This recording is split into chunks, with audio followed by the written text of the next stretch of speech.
Alhamdulillahilladzi khalaqa samawati wal arda wa ja'ala dzulumati nur summa alladziina kafaru bi rabbihim ya'dilun waladzi khalaqahum min tin summa qad ajaran wa ajaran sama indahu summa antum tantarun wa huwa Allahu samawati wa bil ardi ya'lamu sirrakum wa jahrakum wa ya'lamu ma taksibun. Asyhadu an la ilaha illallah wahdahu la syarika lahu innahu al-ilahul wahid. Allahu la ilaha illa huwa rabbul arsyil azim. Allahu la ilaha illa huwa al-hayyul qayyum. Allahu la ilaha illa huwa ar-rahmanur rahim. Puji-pujian untuk Allah yang menciptakan samawat dan bumi, dan marilah kita mengucapkan rasa syukur ini setiap waktu dengan kalimat alhamdulillahirabbil alamin. Mudah-mudahan dengan ini Allah memasukkan kita kepada golongan orang-orang yang paling bersyukur dan senantiasa terus mendapatkan tambahan rezeki dan nikmat dari Allah yang tidak terhitung. Saudaraku, janganlah kita menjadi orang yang ragus dengan merampas sesuatu yang bukan menjadi hak milik kita. Sikap ini akan menggelincirkan kita kepada kejuran kenistaan serta akan mendapat azab dari Allah Ta'ala. Marilah kita merenungkan kembali dari mana sumber-sumber harta ataupun pendapatan yang kita bawa pulang untuk keluarga kita. Pastikanlah bahwa semua rupiah yang kita bawa itu berada, cara mencarinya berada di atas jalan yang diridhoi Allah Ta'ala. Karena apa? Di era modern sekarang ini, ujian terbesar kita adalah mencari atau menjaga kehalalan rezeki. Memakan harta secara batil bukan hanya tentang mencuri ataupun merampas secara terang-terangan. Praktek ini juga mencakup perilaku korupsi, suap ataupun riba, curang di dalam timbangan hingga memakan harta anak yatim. Mencari harta yang tidak benar dalam Islam harus dilakukan melalui cara yang halal. Kami ulangi sekali lagi, mencari harta yang benar di dalam Islam itu harus dilakukan melalui cara-cara yang halal, cara-cara yang jujur, dan menjauhi cara-cara yang batil seperti riba, termasuk penipuan atau juga korupsi. Panduan lengkapnya mencakup niat yang lurus, kerja yang keras yang sesuai dengan petunjuk Allah, serta membersihkan harta dengan zakat, infak, dan sedekah. Sifat seperti dengki, tamak, rakus, dan egois adalah faktor yang mendorong jiwa untuk berbuat melampaui batas terhadap hak-hak orang lain. Untuk penambahan wawasan dan pengetahuan, marilah kita simak ayat-ayat berikut. Yang pertama di dalam surat kedua, surat Al-Baqarah ayat 188, selengkapnya sebagai berikut. A'udzubillahi minasyaitonirrajim. Bismillahirrahmanirrahim. Wala ta'kulu amwalakum bainakum bil batil wa tutlu biha ilal hukama litakulu fariqam min amwalinas bil ismi wa antum ta'lamun. Yang artinya, dan janganlah makan hartamu di antara kamu dengan batil dan membawanya kepada lembaga kehakiman agar kamu memakan sebagian harta manusia dengan cara yang berdosa sedangkan kamu mengetahui. Saudaraku, kata-kata batil di dalam Al-Quran ini disebut sekurang-kurangnya ada 26 kali di dalam 25 ayat. Makna kata batil secara etimologis adalah zail ataupun zahid, yang artinya lenyap dan pergi. Secara terminologis bahwa seseorang yang makan harta orang lain tidak sesuai dengan aturan Al-Quran berarti dia memakan harta secara batil. Nah, perilaku makan harta orang lain secara batil terdapat di dalam dua bentuk atau dua kategori. Yang pertama yaitu dengan cara mengambil harta orang lain melalui kezaliman. Kezaliman tersebut seperti pencurian, pemaksaan, penipuan ataupun juga manipulasi. Manipulasi itu termasuk ngakali dalam bahasa Jawanya, dan cara-cara lain yang senada dengannya. Kemudian cara yang kedua yaitu mengambil harta orang lain secara terlarang seperti dengan perjudian dan mengundi nasib. Semua itu termasuk kategori memakan harta secara batil. Harta dan agama adalah hak Allah, sehingga keduanya harus dikelola menurut seizin Allah. Karena itulah Allah banyak mengingatkan melalui ayat, jangan memakan harta secara batil. Ini banyak sekali ayatnya yang mengungkapkan seperti tersebut. Pelanggaran terhadap harta bisa terjadi di tangan pemilik yang dianugerahi kepemilikan harta oleh Allah, dan bisa juga di tangan orang-orang lain, orang-orang yang tidak bertanggung jawab, orang-orang yang tidak mengindahkan hukum-hukum Allah yang ada di dalam Al-Quran. Manusia itu tidak sepenuhnya diperkenankan mengelola harta meskipun dia memilikinya, karena diri dan hartanya adalah milik Allah. Maka merusak harta pribadi adalah perbuatan yang diharamkan, sebagaimana mengambil harta orang lain dengan cara yang tidak benar. Harta yang batil adalah harta yang didapat dengan cara yang tidak benar, cara yang tidak halal, atau cara-cara yang tidak sesuai dengan aturan agama. Contohnya harta yang didapat melalui perilaku yang koruptif, perilaku yang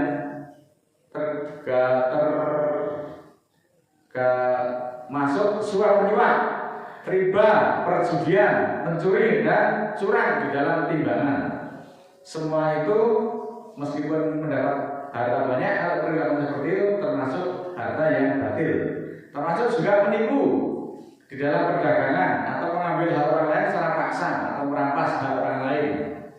Kalau toh kalian memenangkan putusan tentang harta, putusan hakim yang keliru itu tidak akan mengubah kebenaran. Kalian tetap dolim lagi berusaha meskipun memenangkan keputusan. Maka seyogianya orang yang beriman harus berani mengakui kekeliruannya ketika bersalah, bukan malah membela diri dan mempertahankan kesalahannya, apalagi sampai membawa sengketa itu ke sidang pengadilan untuk sekedar membuktikan kepada masyarakat bahwa dirinya tidak bersalah dan dirinya dapat memenangkan perkara dengan bangga. Itu termasuk hal-hal yang dilarang oleh Allah. Ayat-ayat Al-Quran tentang orang-orang alim ataupun tokoh-tokoh agama yang memakan harta secara batil terdapat di dalam surat ke-9 surat At-Taubah ayat 34 berikut. Ya ayyuhalladzina amanu inna katsiran minal ahbari wa rubbanan layak kuluna amwalinas bil batil wa yasuduna an sabilillah waladina nizuna dahaba wal fiddata wala yunfikunaha fi sabilillah wa basirum bi adzabin alim. Yang artinya, wahai orang-orang beriman disuruh oleh Allah, sesungguhnya sebagian besar dari orang-orang alim Yahudi dan para rahib-rahib, para guru-guru Nasrani benar-benar memakan harta orang dengan cara yang batil, dan mereka menghalang-halangi manusia dari jalan Allah. Dan orang-orang yang menyimpan emas dan perak dan tidak menafkahkannya di jalan Allah, maka beritahukanlah kepada mereka bahwa mereka akan mendapatkan siksaan yang pedih. Saudaraku yang dimuliakan Allah, poin penting dari pelajaran ayat-ayat tersebut yang bisa kita petik adalah yang pertama, meskipun menyandang sebutan orang alim, tokoh ataupun guru, namun memakan harta secara batil, hal ini menandakan lemahnya iman, juga tertutupnya hati karena sifat serakah, mengikuti hawa nafsu, serta tidak takut pada hari pembalasan. Dan yang kedua, agar kita diperintahkan waspada terhadap perilaku yang buruk dari para tokoh-tokoh ataupun pemuka-pemuka agama, tokoh-tokoh ilmu yang menyalahgunakan kedudukannya. Yang selanjutnya, yang ketiga adalah mengambil atau mengumpulkan harta dari umat atau dari pengikutnya dengan cara yang tidak halal, seperti suap, sogok ataupun penipuan. Mengambil harta mereka juga kerap membelokkan seajaran agama demi kepentingan pribadi dan keluarganya. Yang keenam, bentuk batil itu sangat banyak, seperti maisir itu judi, juga termasuk penipuan atau horor, riba dan batil itu sendiri. Di Di dalam surat ke-9 ayat 35 bahkan ditegaskan yauma 'alaiha finnari jahannama fatuk wa biha jibahuhum wa junubuhum wa duhuruhum hadza ma kana zatum li anfusikum fadaku ma kuntum taknizun. Ini peringatan yang keras sekali terhadap orang-orang yang memakan harta secara batil. Pada hari dipanaskan emas dan perak di dalam neraka, lalu dibakar di atas jidat mereka, lalu dibakarkan di atas lambung mereka dan di atas punggung mereka, lalu dikatakan kepada mereka, inilah harta bendamu yang kamu simpan untuk dirimu sendiri. Maka rasakanlah sekarang akibat dari yang kamu simpan itu.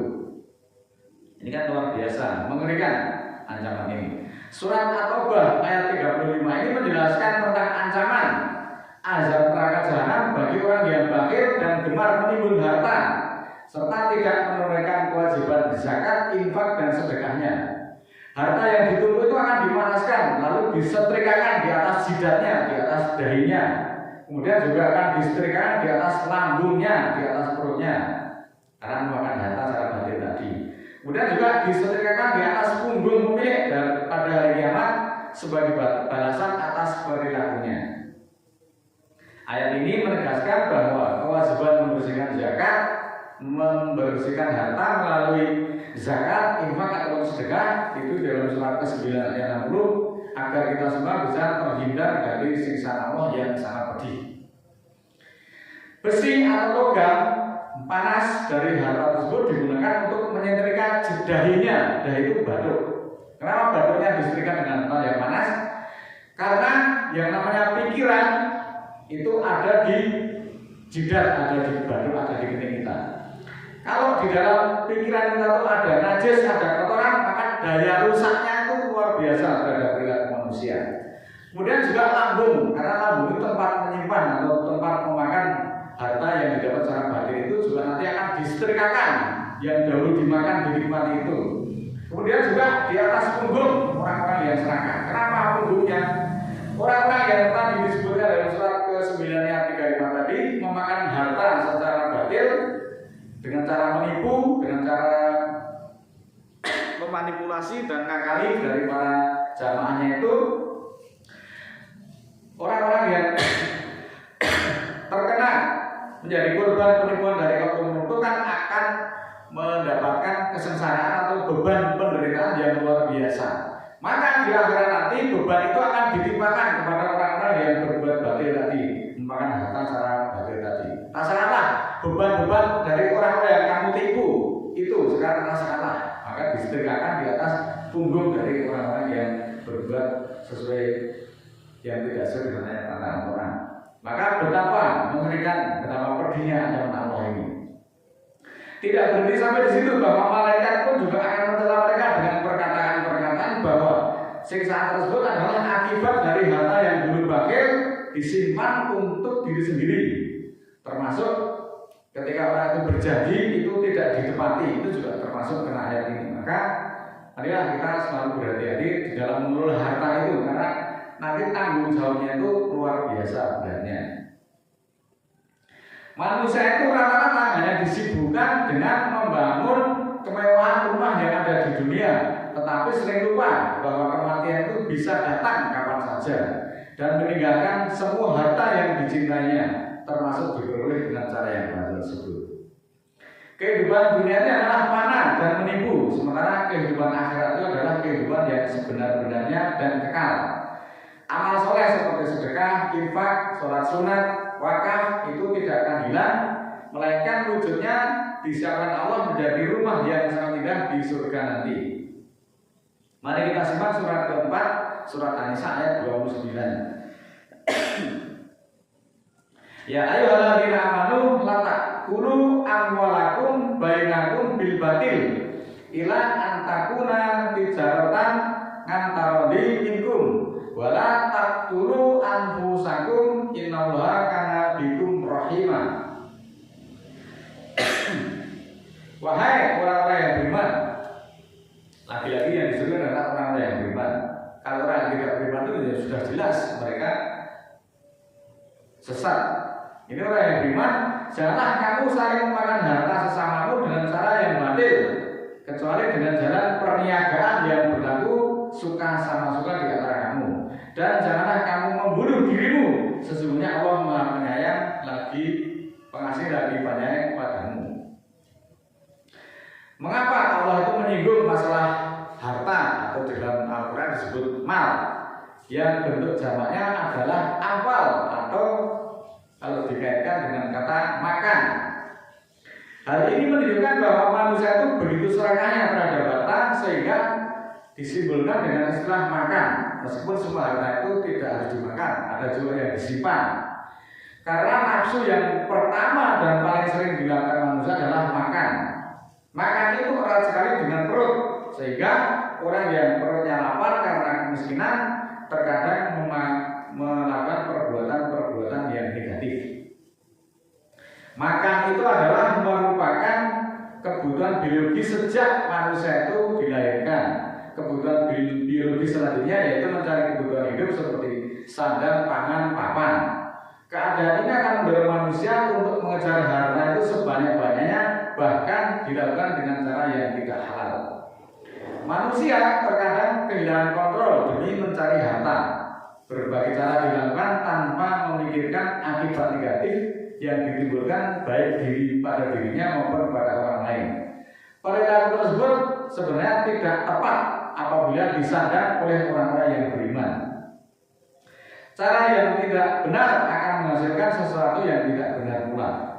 Maka ada perintah selanjutnya, jangan membunuh dirimu atau membinasakan diri, mencakup larangan melakukan perbuatan yang membawa kehancuran jiwa dan raga, termasuk kehancuran ekonomi, termasuk memakan harta yang haram, dan semuanya itu akan mendatangkan kemurkaan Allah, hukuman di dunia, serta siksa di neraka di akhirat kelak. Maka berhati-hatilah terhadap harta.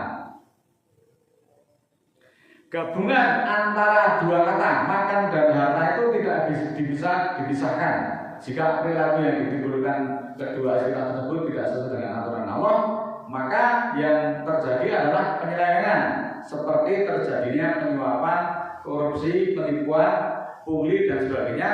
Sebagai orang-orang yang beriman, semuanya itu harus kita hindari, dan mudah-mudahan senantiasa Allah ridho terhadap apa yang kita upayakan. Mari kita mohon kepada Allah. A'udzubillahi minasyaitonir rajim. Bismillahirrahmanirrahim.